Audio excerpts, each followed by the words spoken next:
एक शाम प्राची टीवी पर सीरियल देख रही होती है। तभी उसकी सास वहां आती है। अरे सीरियल में तो ऐसे मग्न है जैसे आज रात का खाना पड़ोसी आकर बनाएंगे। मुझे पता ही नहीं था आपने अपने बेटे की शादी पड़ोस में भी की हुई है। हैं? मतलब? मतलब इस घर में सारा काम बहू ही करती है, आप तो सिर्फ खर्राटे मारती हैं। अच्छा जी, फिलहाल तो तुम आराम फरमा रही हो, चलो जाओ, ये मेरे टीवी देखने का समय है। आहा, इसीलिए मुझे भगाया जा रहा है। सॉरी, अब तो बिल्कुल नहीं जाऊंगी। प्राची की इस बात पर दोनों सास बहू के बीच टीवी रिमोट के पीछे बच्चों जैसे छीना झपटी शुरू हो जाती है, जिसके बीच श्लोक भी काम से घर वापस आ जाता है। हाँ, आज मेरी चूहे बिल्ली की जोड़ी किस बात पर झगड़ रही है? अरे तेरे बीवी मुझे टीवी ही नहीं देखने दे रही। अरे तुम्हारी मम्मी मुझे खाना बनाने के लिए फोर्स कर रही है। अरे वाह, ऐसे बेतुके रीजन पर तो बच्चे भी झगड़ा नहीं करते। अरे मुझे कुछ मत बोल, सब इसने ही शुरू किया है। हाँ हाँ, जैसे आप तो बहुत दूध की धूली है ना। अरे बस दोनों चुप। प्राची जाओ, खाने की तैयारी करो। और माँ तुम छोड़ो, तुम्हें क्या बोलूं, शांति से अपना सीरियल देखो, मुझे दोबारा लड़ने की आवाज सुनाई नहीं देनी चाहिए।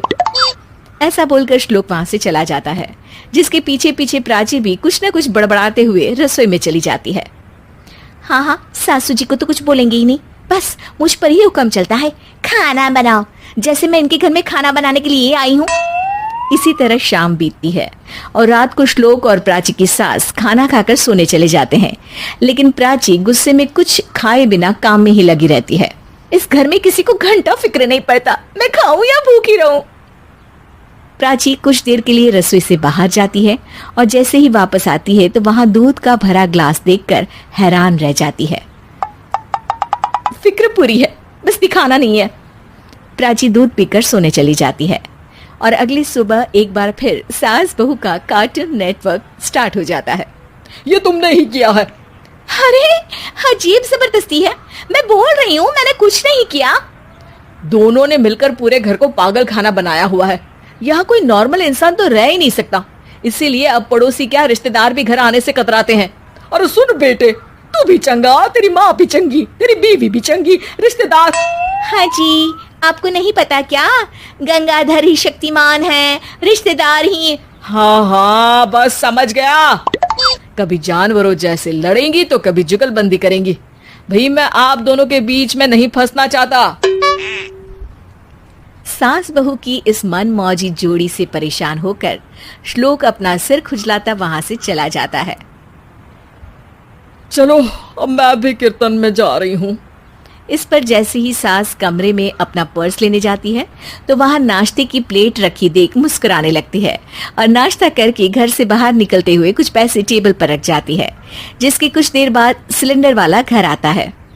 ओ मुरी मैया, मैं सिलेंडर के बारे में तो बिल्कुल भूल ही गई थी। घर खर्च के सारे पैसे भी मम्मी के पास है और श्लोक से बोला तो उल्टा 4 बात सुनाएंगे। प्राची ये सोच ही रही होती है कि अचानक उसका चेहरा चमक उठता है और वो घर में आकर इधर उधर देखने लगती है। तभी उसकी नजर टेबल पर रखे पैसों पर पड़ती है, जिन्हें वो सिलेंडर वाले को दे देती है। ये सब श्लोक देख लेता है। अच्छा बेटे, इतना बड़ा घोटाला, सबके सामने मैं तेरी दुश्मन और पीठ पीछे तेरी मेरी यारी। इस पर श्लोक एक प्लान बनाता है और शाम को सब एक साथ बैठे होने पर बोलने लगता है। माँ, तुम दोनों की बहुत लड़ाई होती है, इसलिए मैं सोच रहा हूँ कि प्राची को उसके घर छोड़ाऊं, इससे वो भी खुश रहेगी और तुम भी। अचानक श्लोक की ये बात सुनकर सास बहू शौक से उसकी तरफ देखती हैं। अरे ऐसे कैसे घर छोड़ाओगे, मुझे कहीं नहीं जाना। अरे तुमने बोला नहीं पर मैंने सुन लिया, तुम्हें मम्मी के साथ रहना अच्छा नहीं लगता, मुझे पता है। अरे वो अरे, जब बहू खुद कुछ काम बोले तो वो तुझे सुनता नहीं, और अब जो इसने बोला ही नहीं वो तू समझ गया। जब उसे नहीं जाना तो फिर जबरदस्ती क्यों कर रहा है? अच्छा, फिर आपको मौसी के घर छोड़ाता हूँ। बस अब आप दोनों एक घर में एक छत के नीचे नहीं रह सकती। मैं इस टॉम एंड जेरी की जोड़ी को और नहीं झेल सकता।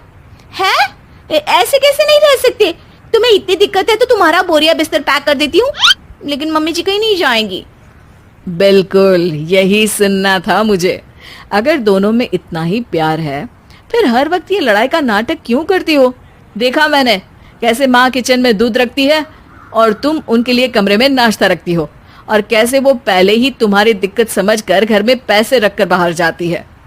अरे भाई, इतना ड्रामा तो डेली सोप में भी नहीं होता जितना तुम दोनों ने इस घर में फैलाया हुआ है। तू हमें टॉम एंड जेरी बोलता है ना, तो याद कर वो दोनों भी एक दूसरे को बाहर वालों की बुरी नजर से बचाने के लिए हमेशा सबके सामने लड़ते थे, लेकिन अकेले में दिक्कत के समय मदद भी तो करते थे। बस हमारा रिश्ता भी कुछ ऐसा ही है। और वैसे भी अगर सास बहू में तू मैं नहीं होती तो दुनिया वालों को कहानियां कैसे मिलेंगी?